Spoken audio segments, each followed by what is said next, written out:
Bismillahirrahmanirrahim. Innal hamdalillah nahmaduhu wa nasta'inuhu wa nastaghfiruh wa na'udzu billahi min shururi anfusina wa min sayyiati a'malina. Man yahdihillahu fala mudilla lahu wa man yudlilhu fala hadiya lahu. Wa asyhadu an la ilaha illallah wahdahu la syarika lahu wa asyhadu anna Muhammadan 'abduhu wa rasuluh, amma ba'd. Rabbi shrah li sadri wa yassir li amri wahlul 'uqdatam min lisani yafqahu qawli. Rabbi zidni ilma warzuqni fahma. Allahumma inna nas'aluka ilman nafi'a wa rizqan tayyiba wa amalan mutaqabbala. Assalamualaikum warahmatullahi wabarakatuh. Apa khabar muslimah yang saya kasihi sekalian? Saya tahu dah lama dah kita tak jumpa kan untuk pengajian kita di Masjid Yusof Ishak, dan insya-Allah hari ini kita akan menyambung kembali pengajian kita yang sudah tergendala agak lama, saya kira agak lama sangat. Jadi hari ini alhamdulillah saya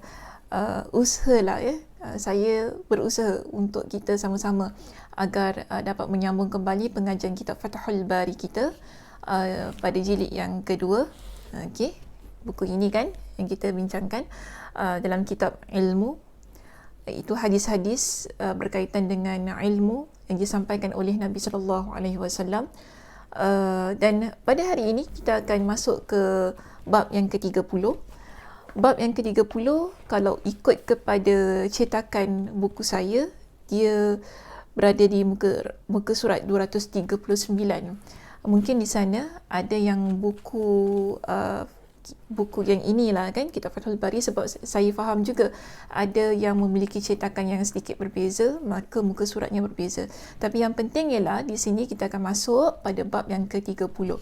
Dalam bab yang ke-30 ini kita akan membincangkan tentang hadis Nabi sallallahu alaihi wasallam ataupun contoh-contoh yang Nabi sallallahu alaihi wasallam berikan dalam hadis-hadis baginda, yang mana baginda mengulangi ucapan baginda sebanyak 3 kali.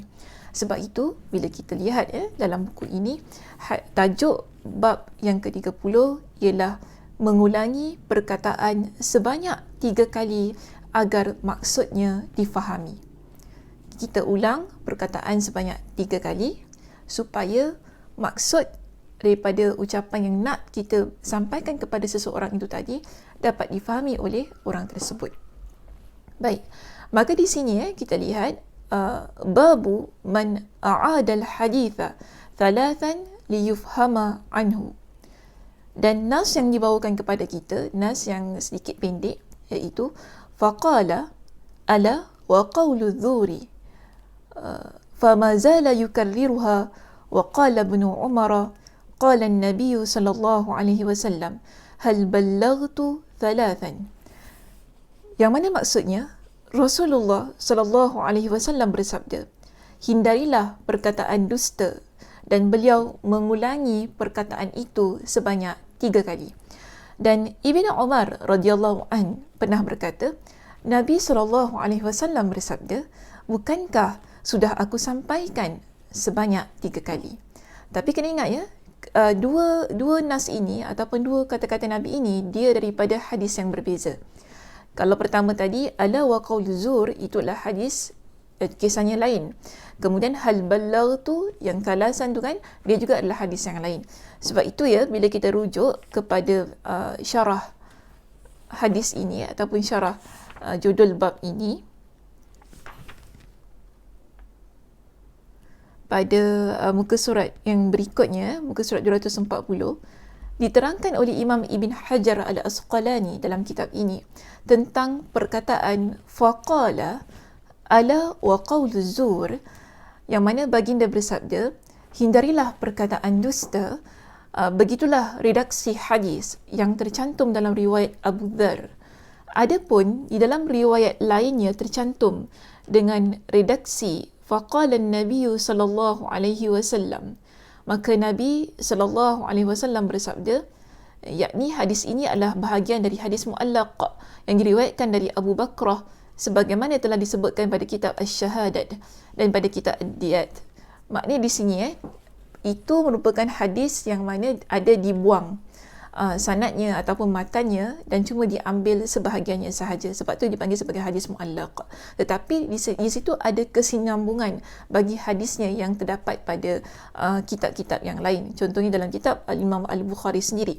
Hadis ini terkandung dalam kitab Asy-Syahadat. Maksudnya bukan setakat diletakkan dalam bab ini.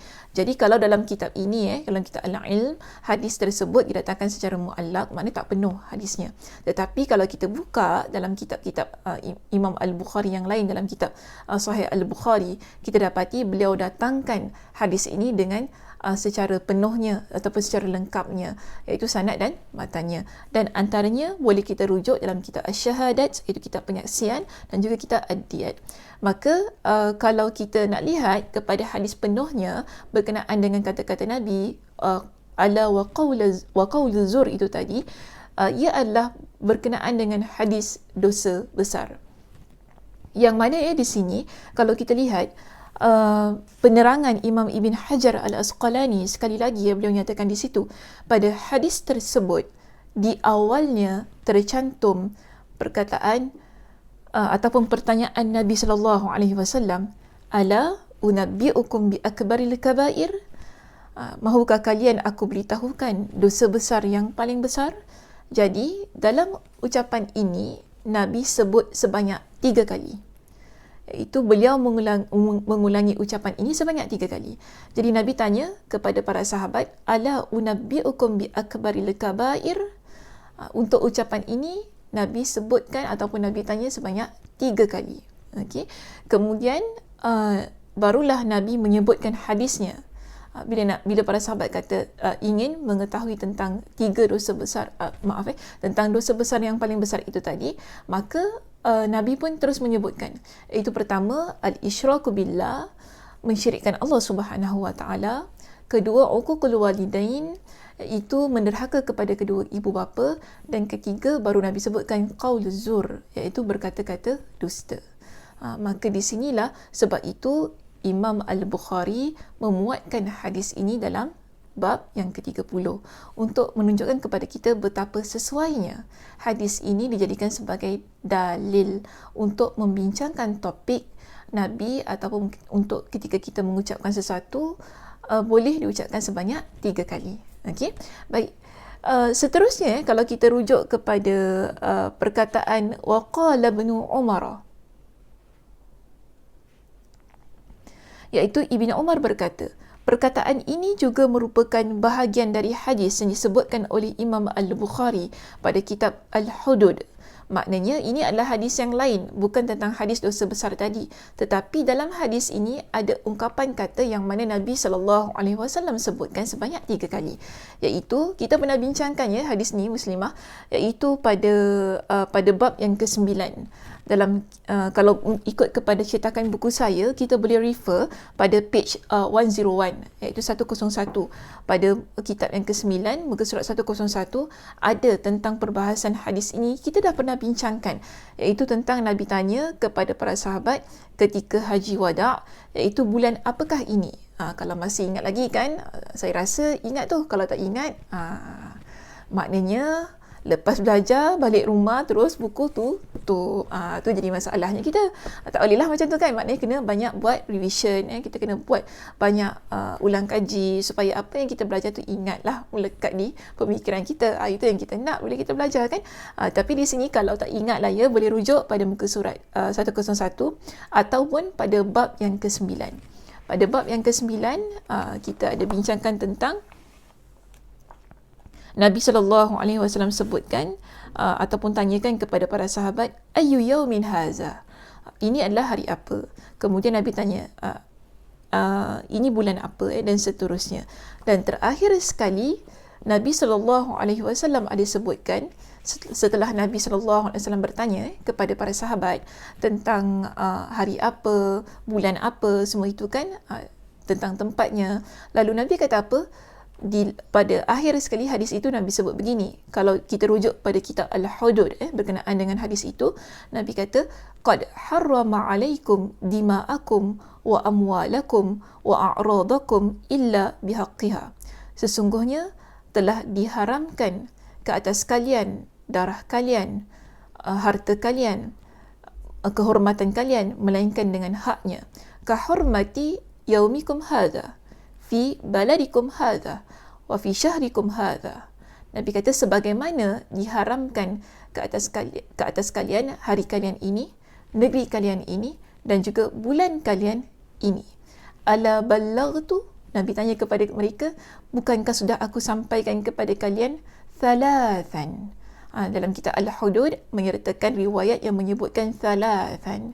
Thalathan ini bermakna Nabi sebutkan hal itu sebanyak 3 kali kepada para sahabat tentang betapa Nabi pernah mengucapkan ataupun Nabi pernah mengingatkan mereka tentang hal tersebut. Tentang haram harta mereka, haram darah mereka, haram kehormatan mereka, yang mana kita ni sesama Muslim ada hak-haknya yang perlu kita jaga, iaitu kita sesama Muslim tak boleh kita mengambil atau membunuh sesama antara kita. Tak boleh kita sesuka hati ingin mengambil harta saudara kita, dan tak boleh juga kita sesuka hati ingin kita merosakkan maruah dan kehormatan saudara kita yang lain. Maka dalam agama kita, Nabi kata ia adalah diharamkan, dan itu Nabi SAW tekankan pada para sahabat ketika haji wada'. Dan Nabi tanya kepada mereka, ala hal ballaghtu, bukankah sudah aku sampaikan kepada kalian? Jadi hal ini Nabi ulangi sebanyak 3 kali di hadapan para sahabat. Okey, baik. Dan kalau kita lihat di dalam bab ini kita ada hadis nombor 94 dan juga 95.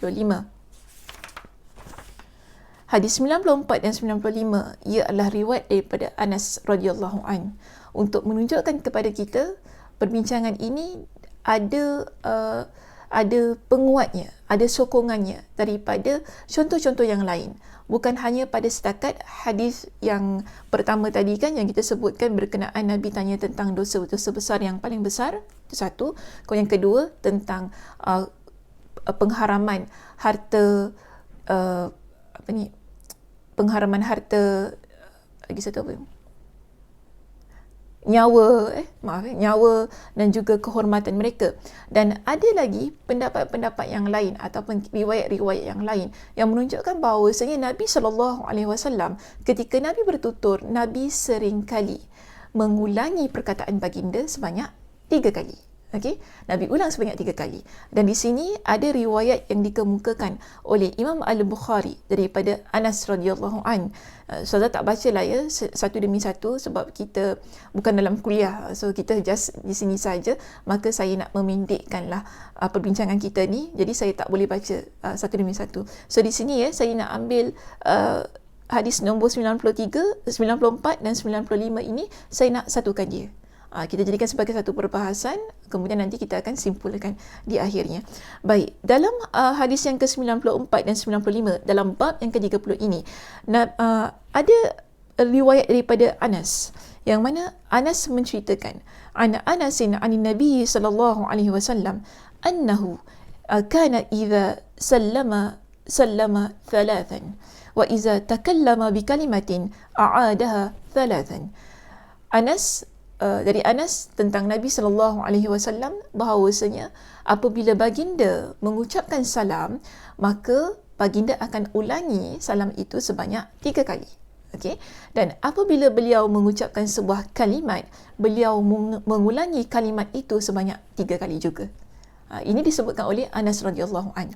Dan pada hadis yang ke-95, masih lagi dalam riwayat Anas radhiyallahu anhu, beliau menyebutkan begini, yang mana dia kata, anin Nabi sallallahu alaihi wasallam annahu kana idza takallama bi kalimatin a'adaha thalathan hatta tufhama anhu. Apabila Nabi SAW mengucapkan sebuah kalimat, maka beliau mengulangi kalimat itu tadi sebanyak 3 kali. Ini dah jadi 6 dah. Gini, 3 kali. Okey, sebanyak 3 kali. Nabi ucapkan sebanyak 3 kali hingga dapat difahami. Maksudnya bila orang yang dengar apa yang Nabi SAW ucapkan tadi, maka orang tu akan faham. Dan di sini kita panggil sebagai satu ucapan yang kita ulang banyak kali. Moga-moga bila orang yang mendengar, dia dapat mudah tangkap di dalam pemikirannya. Okey, dan wa idza ata ala qaumin fasallama alaihim sallama alaihim thalathan. Dan apabila Nabi SAW mendatangi ataupun menziarahi sesuatu kaum dan baginda mengucapkan salam kepada mereka, maka beliau akan mengulang ucapan salamnya sebanyak 3 kali. Okey, maka Nabi akan ulang ucapan itu sebanyak 3 kali. Tapi bagaimana ya Imam Ibn Hajar Al-Asqalani beliau mensyarahkan hadis ini? Isunya apa sebenarnya dalam hadis ini? Baik, kalau kita lihat ya pada muka surat 242, kita dapati pada perkataan anin Nabi sallallahu alaihi wasallam annahu kana. Saya nak ambil perbincangan di situ sahaja. Yang mana maksud daripada kata-kata itu ialah Anas ibn Malik dia kabarkan bahawasanya ini adalah kebiasaan Nabi sallallahu alaihi wasallam yang dia ketahui dan disaksikan secara langsung. Maknanya Anas ni biasa nampak Nabi sallallahu alaihi wasallam bila Nabi bercakap, Nabi akan ungkapkan kata-kata sebanyak 3 kali itu tadi. Antara situasi lah ya yang Anas pernah lihat ketika Nabi SAW mendatangi sebuah kaum ataupun satu kaum, Nabi akan beri salam sebanyak 3 kali. Ataupun ketika dalam beberapa situasi Anas menyaksikan bila Nabi SAW mengucapkan sesuatu perkara yang ingin Nabi tegaskan, selalunya Nabi akan ucapkan sebanyak 3 kali. Okey, jadi ini adalah penceritaan ataupun pengkabaran yang diberitahu oleh Anas radhiyallahu an tentang Nabi SAW. Baik, seterusnya kalau kita rujuk pada muka surat 244, di situ kita ada pendapat daripada Ibn al-Munayyir. Inilah isu yang ingin kita bawa dalam perbincangan dalam bab yang ke-30. Kerana apa Imam Al-Bukhari beliau mendatangkan ataupun mengeluarkan hadis-hadis ini? Kerana menurut pendapat Imam Ibn al-Munayyir, dengan judul bab ini iaitu bab mengulangi, kalau saya nak mengulangi perkataan sebanyak 3 kali agar maksudnya difahami, ialah Imam Al-Bukhari sebenarnya beliau ingin membantah pendapat yang mengatakan makruh hukumnya mengulangi penyampaian hadis. Jadi dia nak membantahlah, ada pendapat yang mengatakan makruh membaca sesebuah hadis sebanyak 3 kali. Dan beliau juga ingin membantah dakwaan bahawa murid yang meminta agar pelajarannya diulang adalah murid yang tidak pandai. Jadi di sini ada 2 poin yang Imam Al-Bukhari ingin bawakan kepada kita. Satu ialah boleh sahaja bila kita membaca sesebuah hadis ataupun satu ungkapan kata sebanyak 3 kali. Tidak menjadi masalah. Kerana itu adalah sesuatu yang Nabi SAW juga contohkan kepada kita. Okey. Kedua ialah Imam Al-Bukhari ingin katakan di sini, kita ni tak boleh pandai-pandai ataupun kita nak dakwa apabila kita mengajar. Kemudian ada pelajar yang tiba-tiba kan dia minta kita ulang kembali apa yang kita ucapkan itu tadi. Yalah kan kalau dalam kuliah dia tak macam dalam video. Kalau dalam video kita rakam, kita boleh replay kan, kita boleh ulang balik apa yang ustazah sebutkan, tak ada masalah. Tetapi kalau kita mengajar, okey, face to face ataupun depan-depan kan ramai-ramai, mungkin ada ucapan guru yang tak berapa nak kita faham ataupun kita tak dapat nak tangkap apa yang disebutkan, yang menyebabkan kita minta, ustazah boleh tak ulang balik doa tadi yang ustazah baca, ataupun kita kata statement tadi yang saya sebutkan, saya nak catat. So di sini kita sebagai guru tak bolehlah kita nak kata lembab lah. Ini perkataan kasar ya, minta maafkan saya ucap perkataan lembab tu. Maka kita kata lambat lah budak ni kan. Tak boleh untuk kita claim sedemikian. Okay, so di sini Imam Al-Bukhari dia datangkan hadis-hadis itu tadi ialah bertujuan supaya kita faham sebagai umat Nabi SAW. Ada ketikanya ungkapan kata kita kurang jelas.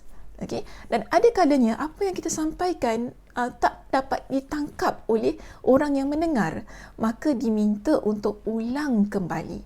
Dan dalam hal ini Nabi SAW baginda sentiasa melakukan perkara itu, dan dia tidak salah. Jadi tak bolehlah kita nak claim ataupun kita nak dakwa bahawasanya nak baca hadis banyak kali ni tak boleh, tak boleh sedemikian. Ataupun kita nak kata murid yang minta diulang pelajarannya tadi adalah murid yang kurang bijak. Yang benar di sini ya, Ni menurut kepada Ibn al-Munayir tadilah pendapat dia. Yang benar dalam hal ini berkaitan apakah si murid itu seorang pemula ataukah bukan. Pemula ni maksudnya dia baru nak start.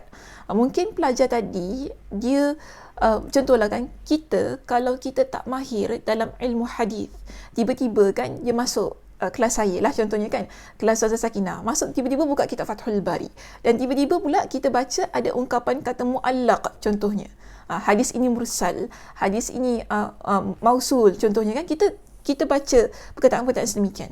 Jadi murid yang mungkin dia baru join kelas tadi kan, dia tak berapa nak faham apa makna mu'allaq, apa makna muttasil, mausul, hadis mursal kan, dia tak berapa nak faham. Maka di sini mungkin dia minta kita ulang balik. Dia minta kita ulang balik maksud-maksud ataupun istilah-istilah yang kurang dia fahami. So di sini kita panggil dia adalah pelajar yang baru nak mula. Maka tak salah kalau sekiranya kita ulang balik apa yang tidak difahami.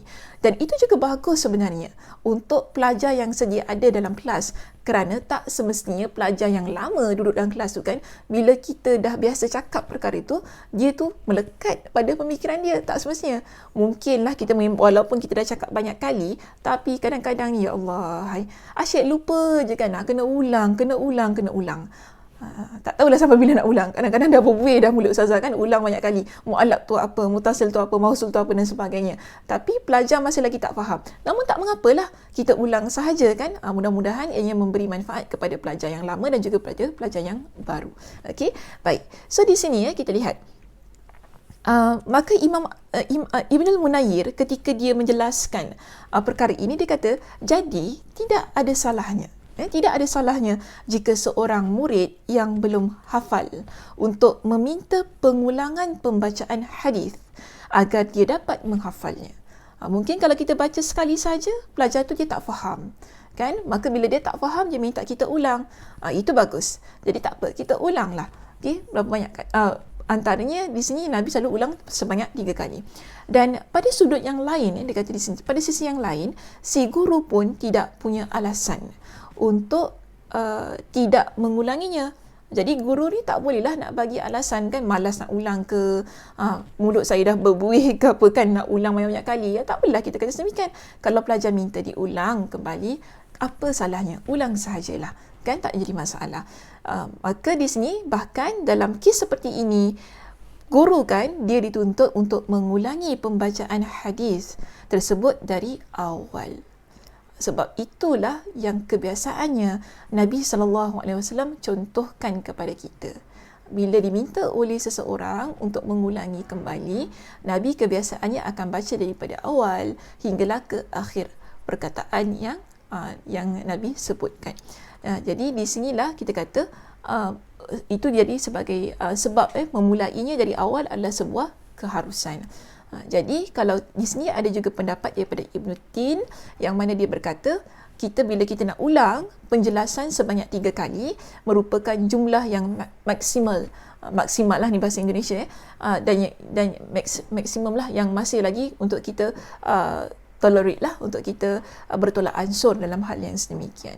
Baik, tadi kita ada baca dalam riwayat Anas itu tadi tentang beliau kata Nabi SAW bila baginda datang kepada satu kaum, baginda akan beri salam kan, betul tak?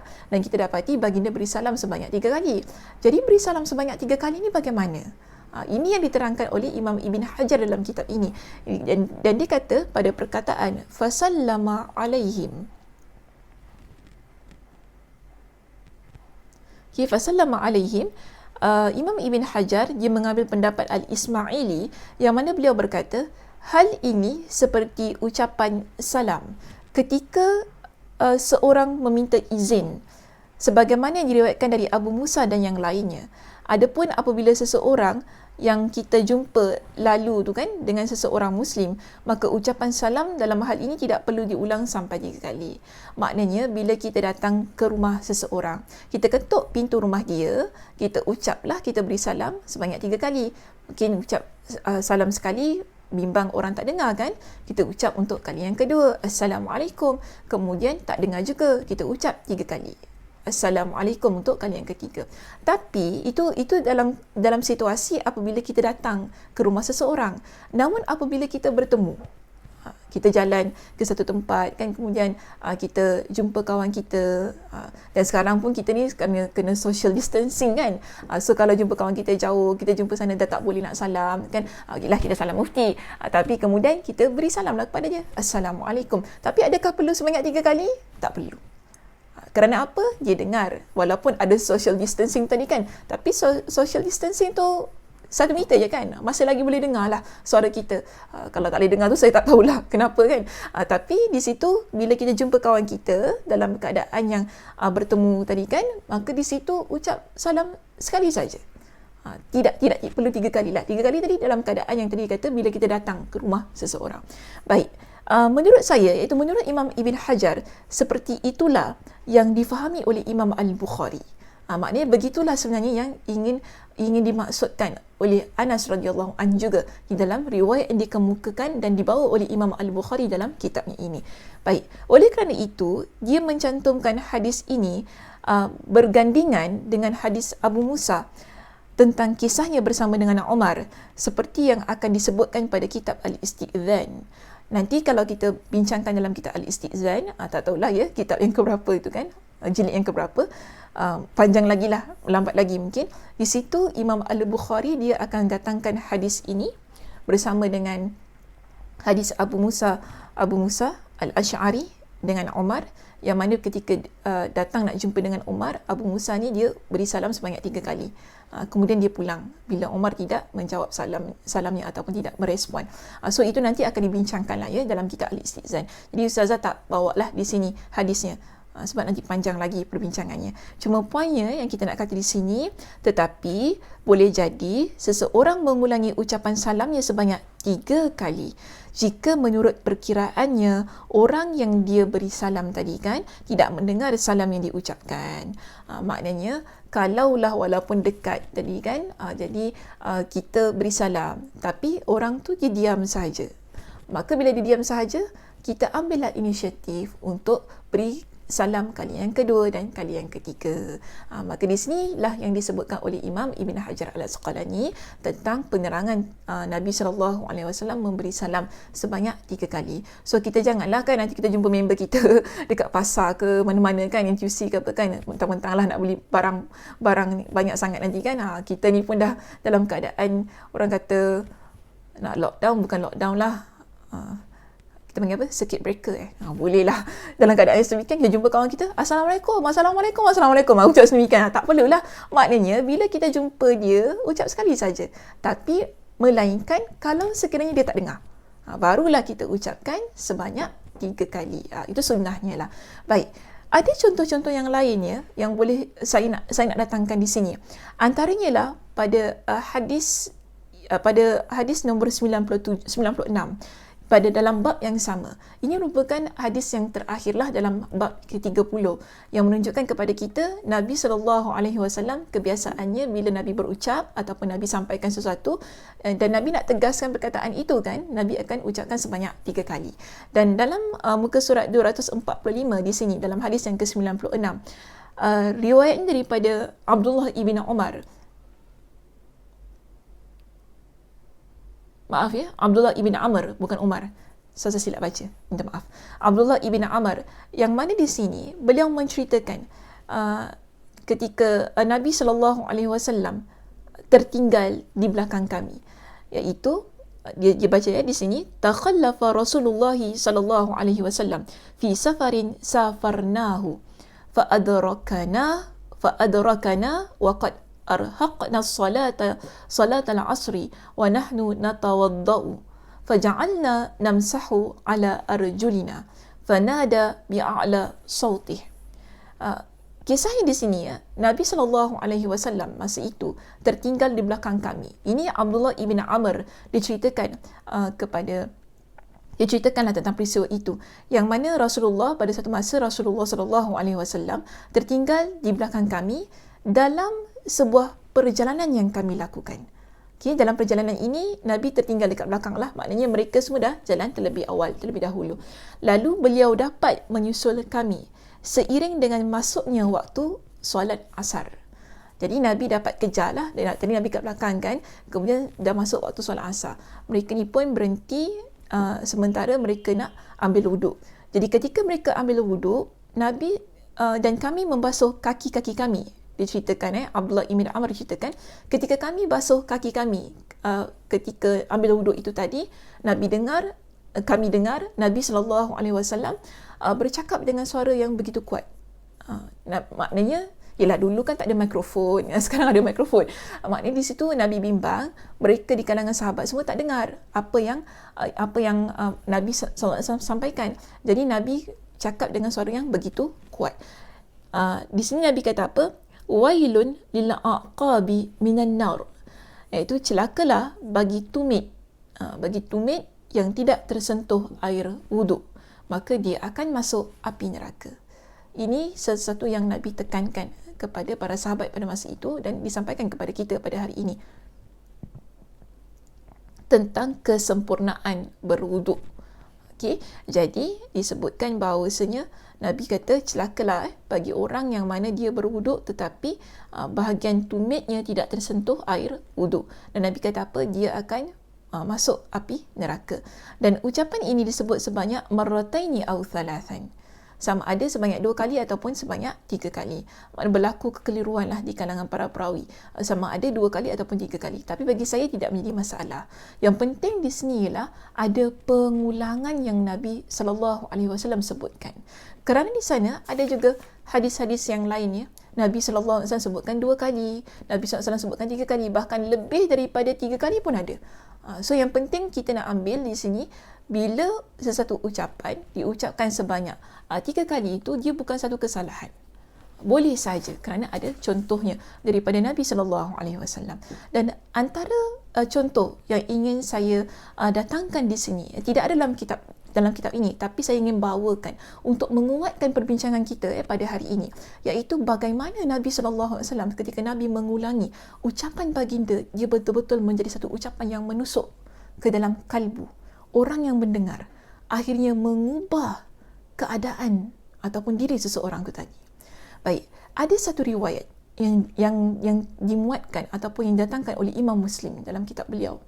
Dan riwayat ini daripada Ibn Abbas radhiyallahu an, yang mana ada seorang lelaki namanya Dimad.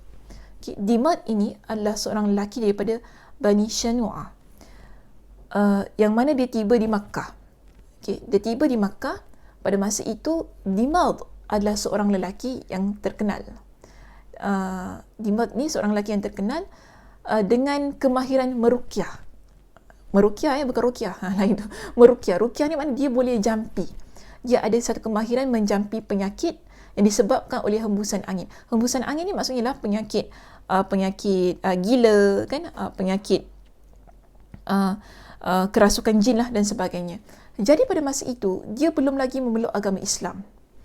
Dan dia sampai di Makkah, dia dengar orang ni ceritakan tentang seorang lelaki yang bernama Muhammad, yang mana dia terkena penyakit gila. Sebab ialah pada masa itu kan, ketika pada awal-awal Nabi SAW menyampaikan dakwah baginda, tak ramai orang yang nak terima apa yang Nabi SAW sampaikan tentang Allah, Tuhan itu adalah satu, tidak boleh menyembah berhala, tentang hari kiamat, tentang hari akhirat, kan, tentang penyamarataan diri ni, maksudnya tidak ada orang yang lebih, tidak ada perbezaan antara hamba dan juga tuan dari sudut status dan sebagainya. Pada masa itu masyarakat jahiliah tak boleh terima apa yang disebutkan oleh Nabi SAW. Dan ada di kalangan mereka yang kata Muhammad ni dah gila. Jadi Dimad ini dia dengar apa yang diperkatakan oleh penduduk Makkah tentang seorang lelaki bernama Muhammad yang terkena penyakit gila. Lalu apa kata Dimad? Dia kata begini, kalau aku jumpa Muhammad, lelaki yang nama Muhammad tadi kan, pasti Tuhan akan menyembuhkan lelaki itu melalui kedua tangan aku. Maknanya dia ni nak bacalah jampi kepada Nabi SAW, dan dia kata dengan kekuasaan dua tangan dia ini kan, Tuhan dia akan sembuhkan Nabi SAW pada masa itu. Jadi ketika Dimad dia bertemu dengan Rasulullah SAW, Dia kata gini kepada Nabi, "Wahai Muhammad, sesungguhnya aku dapat meruqyah, mana aku dapat menjampi penyakit yang disebabkan oleh angin ini, iaitu penyakit yang menyebabkan engkau jadi gila." Itu maksud dia. Dan sesungguhnya Tuhan akan menyembuhkan siapa saja yang dikehendakinya melalui kedua tangan aku. Dia bagi satu jaminan lah kepada Nabi. Aku kalau jampi engkau, Tuhan ni akan sembuhkan. Tapi dengan izin dia lah. Tapi ni akidahnya okey juga lagi ni. Tapi dengan izin Tuhan, maka aku akan dapat sembuhkan engkau melalui dua tangan aku ni yang ruqyah engkau. Dan dia tanya kepada Nabi, maka mahukah engkau aku sembuhkan? Dia tanya kepada Nabi, mahukah engkau aku sembuhkan? Okey. Jadi Nabi SAW, ketika Nabi mendengar offer ataupun tawaran lah, yang diajukan oleh Dimad itu tadi kan, Nabi pun kata kepada dia begini. Nabi ucapkan dengan satu ucapan yang biasa saya ucapkan ketika di awal-awal ataupun permulaan sebelum saya menyampaikan kuliah. Jadi kalau orang selalu tanya saya kan, Ustazah, depan-depan tu mukadimah kuliah Ustazah tu kan, selalu saya ambil daripada mana? Daripada hadis ini. Iaitu Nabi baca kepada lelaki ini yang bernama Dimad yang nak menjampi Nabi kerana disangkakan Nabi itu gila. Nabi baca kalimah ini, iaitu Nabi sebutkan kepada dia, Innal hamdalillah nahmaduhu wa nasta'inuhu may yahdihillahu fala mudhillalah wa may yudlil fala hadiyalah wa ashhadu an la ilaha illallah wahdahu la syarikalah wa anna Muhammadan abduhu wa rasuluh amma ba'd. Okey? Kalau tak tahu maknanya, saya bacakan makna di sini, iaitu sesungguhnya segala puji hanya milik Allah. Ini yang Nabi SAW sebutkan kepada Dimad. Okey? Segala puji hanya milik Allah. Kami memujinya dan memohon pertolongan kepadanya. Iaitu kita sebagai hamba Allah, kita puji Allah dan kita minta pertolongan hanya pada Allah. Ini yang Nabi sebutkan kepada Dimad. Dan Nabi kata juga kepada Dimad, siapa yang diberi petunjuk oleh Allah, maka tidak ada yang dapat menyesatkannya. Dan siapa yang disesatkan Allah, maka tidak ada dapat sesuatu pun yang dapat memberinya petunjuk. Maka tidak ada yang dapat memberinya petunjuk. Aku bersaksi bahawa tidak ada Tuhan yang berhak untuk diibadahi kecuali Allah semata. Dan tidak ada sekutu baginya. Okay? Tak ada sekutu bagi Allah itu tadi. Dan bahawa Muhammad adalah hamba dan rasulnya. Amma ba'd. Ketika Dimad dia mendengar ungkapan kata Nabi SAW itu tadi, ada satu perasaan yang luar biasa dalam diri dia. Lalu dia kata begini kepada Nabi, ulangilah kalimat-kalimatmu itu tadi kepada aku. Dia minta Nabi ulang kembali apa yang Nabi sebutkan tadi, iaitu innal hamdalillah nahmaduhu wa nasta'inuhu tadi kan. Dia minta Nabi ulang balik apa yang dia dengar tadi kan. Maknanya dia macam tak puas dia mendengar perkataan ataupun ungkapan kata Nabi. Jadi dia kata ulanglah balik kalimat itu tadi untuk aku. Maka di sini Nabi pun mengulangi ungkapan baginda sebanyak 3 kali. Dalam riwayat ini disebutkan Nabi ulangi ungkapan innal hamdalillah kepada Dimad itu tadi kan sebanyak 3 kali. Dan bila Dimad mendengar pada kali yang ketiga tu kan, setelah itu Dimad kata begini, aku ni kan biasa dengar perkataan para dukun. Aku biasa dengar perkataan tukang sihir. Dan aku juga biasa dengar perkataan ahli sihir. Itu para maksudnya para penyair. Jampi-jampi dukun, jampi-jampi sihir dan juga ungkapan kata para penyair ini biasa dengar. Namun dia kata, aku tak pernah dengar ungkapan seperti kalimat-kalimat yang engkau ucapkan itu. Yang mana dia kata kalimat itu seolah-olah sampai kepada dasar lautan. Maknanya dalam sekali maksud kalimat itu. Dan ungkapan kata ini Dimad ucapkan setelah Nabi SAW sampaikan ungkapan kata innal hamdalillah itu kepada dia sebanyak 3 kali. Maknanya kata-kata itu masuk ke dalam jiwa dia. menyebabkan dia tersentuh. Dan akhirnya apa kata jimat kepada Nabi?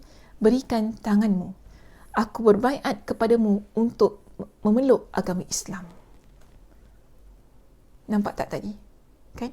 Dengan ungkapan kata Nabi SAW yang Nabi ungkapkan sebanyak 3 kali, ia menjadi satu kata-kata yang buat Dimak begitu terkesan jiwanya. Akhirnya dia membuat keputusan pada waktu itu juga untuk memeluk agama Islam. Jadi Jimat pun berbai'ah kepada Nabi SAW dan menjadi seorang Muslim. Ini kita panggil betapa ataupun power, kuasa pada perkataan yang diungkapkan sebanyak 3 kali. Sebab tu tak salah bila kita ni mengajar, ya, ataupun kita mungkinlah muslimah, kita dengan anak-anak kita di rumah kan, ataupun kita sebagai seorang ayah, ketika kita berbual dengan anak kita, ada ungkapan kata yang kita ucapkan, kita ulang kepada anak itu sebanyak 3 kali. Dan kalau sekiranya anak itu dia tak faham, mungkin ada pelajar kita ataupun anak kita ataupun teman kita kan, mungkin suami kita ataupun isteri kita di rumah, dia tak faham apa yang kita ucapkan dan dia minta kita ulang kembali, sabarlah, jangan kita marah lah kan. Kita sikit-sikit nak tekan minyak kan, dah cakap pun tak dengar, kita ni kan tu kan, dah cakap banyak kali pun tak dengar. Dengar lain kali, dengar betul-betul, jangan kita cakap sedemikian. Mungkin pada masa itu kita cakap terlaju, mungkin ungkapan kata kita tu mungkin tak berapa nak jelas, jadi minta diulang kembali. Maka sebab itu tak salah kan kalau kita ulang kembali apa yang kita ucapkan. Tak apalah, ulang je balik. Sebab Nabi sendiri banyak juga dalam riwayat-riwayat yang lain. Contohnya, saya nak bagi satu contoh yang lain. Dalam hadis riwayat Imam Ahmad, dalam hadis riwayat Imam At-Tirmizi, dengan sanad yang hasan, ya, di sini Imam At-Tirmizi dia ada meriwayatkan sebuah hadis yang mana Nabi SAW pernah bersabda, yang mana Nabi kata apa? Wailul lilladzi yuhaddithu fayakdhibu liyudhika bihil qaum. Wailullah. Nabi kata, celakalah orang yang berbicara lalu dia berdusta. Dia bercakap kemudian dia berbohong. Yang mana dia bohong ni kan, dia nak buat orang lain ketawa. Sebab apa dia berbohong? Supaya orang lain ketawa. Okey, maka Nabi kata celakalah dia. Di sini tadi pertama Nabi sebutkan secara penuhnya perkataan wail. Kemudian setelah Nabi sebut secara penuh, Nabi ambil ungkapan kata yang di depan saja tadi, Nabi sebutkan wailullah. Celakalah dia. Ni untuk menegaskan pesanan Nabi SAW itu tadi, maka Nabi sebutkan sebanyak 3 kali. Okay, baik, ada juga dalam riwayat yang lain Nabi SAW menyebutkan, hadis ini masih lagi dalam riwayat Imam At-Tirmizi dan sanadnya adalah hasan kan, disebutkan man sallal fajra fi jama'ah thumma qa'ada yadhkurullaha hatta tatlu'a asy-syams thumma salla raka'ataini kanat lahu ka ajri hajjatin wa umratin. Yang mana maksudnya, barang siapa mengerjakan solat subuh secara berjemaah, kemudian duduk sambil berzikir kepada Allah hingga matahari terbit, lalu dia solat 2 rakaat, maka dia akan mendapatkan ganjaran pahala seperti pahala haji dan umrah.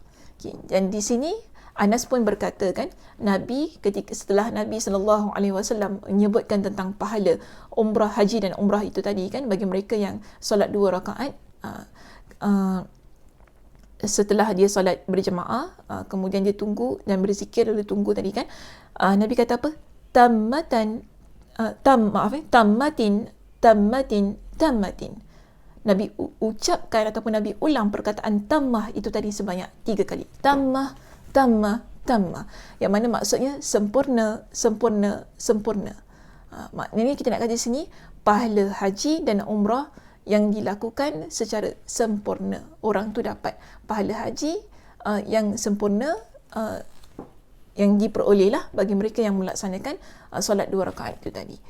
So di sini ya, kita lihat dalam hadis-hadis Nabi, dalam contoh-contoh yang Nabi SAW sebutkan, ada banyak untuk menunjukkan kepada kita Nabi SAW sebutkan sebanyak 3 kali. Dan kenapa sedemikian Nabi lakukan? Untuk menutupi pengajian kita pada hari ini, saya ingin berikan kepada kita dengan 3 pengajaran daripada hadis tersebut ataupun daripada perbincangan kita pada hari ini. Pertama jemaah sekalian, pertama, tidak salah kita sebagai guru ataupun kita sebagai ibu bapa, kita sebagai teman sekalipun ataupun kita sebagai seorang individu, ketika kita bercakap tentang sesuatu perkara, kita ulang perkataan itu sebanyak 3 kali. Ia bukan satu perkara yang salah.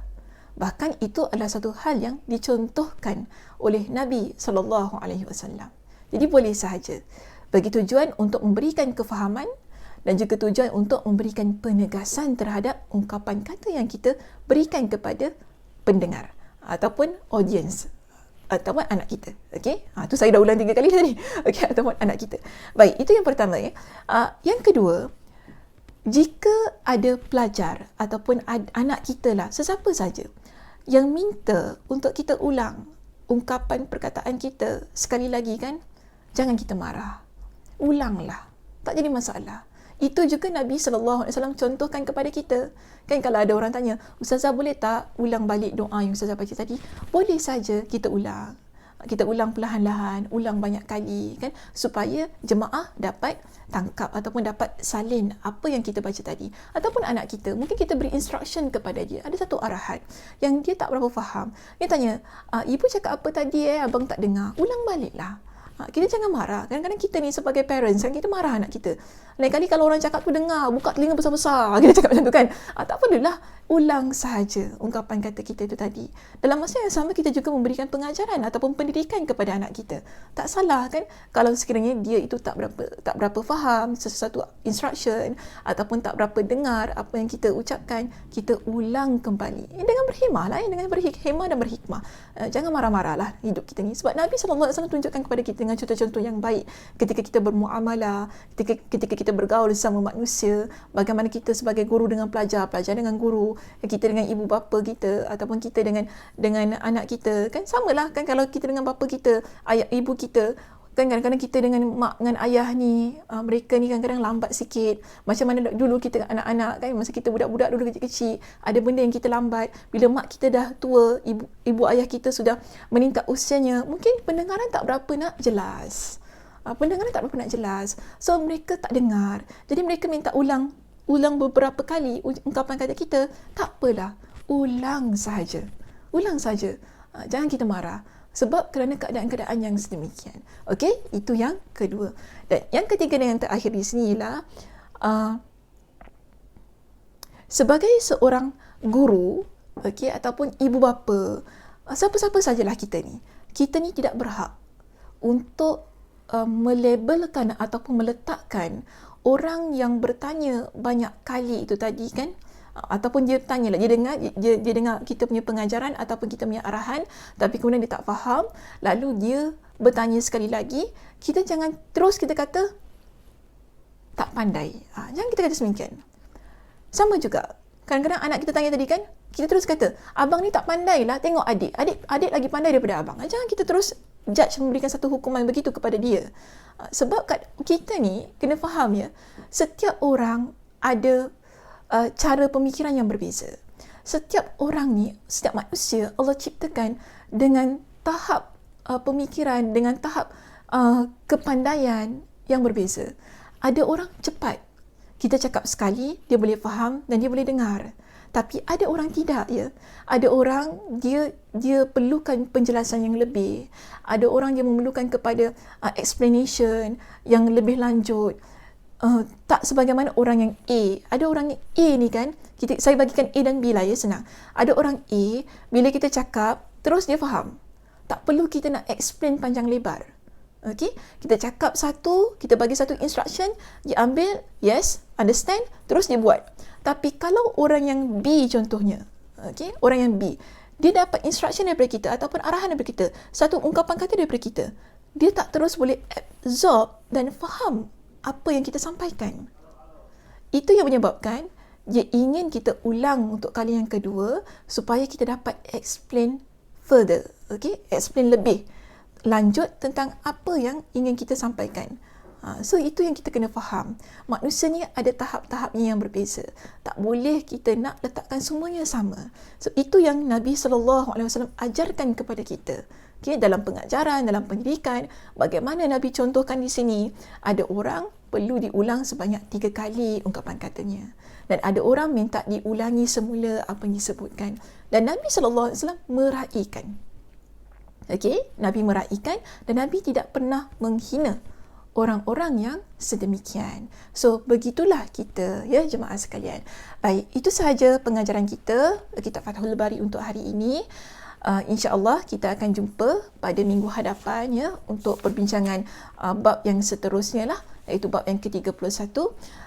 Baik, itu sahaja. Kalau mungkinlah kalau ada apa-apa perkara yang ingin saya tambah nanti, insyaAllah saya akan bawa kepada minggu hadapan. Baik, jadi pada hari ini saya tutup dengan tasbih kafarah. Subhanakallahumma wa bihamdika asyhadu an la ilaha illa anta astaghfiruka wa atubu ilaik. Assalamualaikum warahmatullahi wabarakatuh.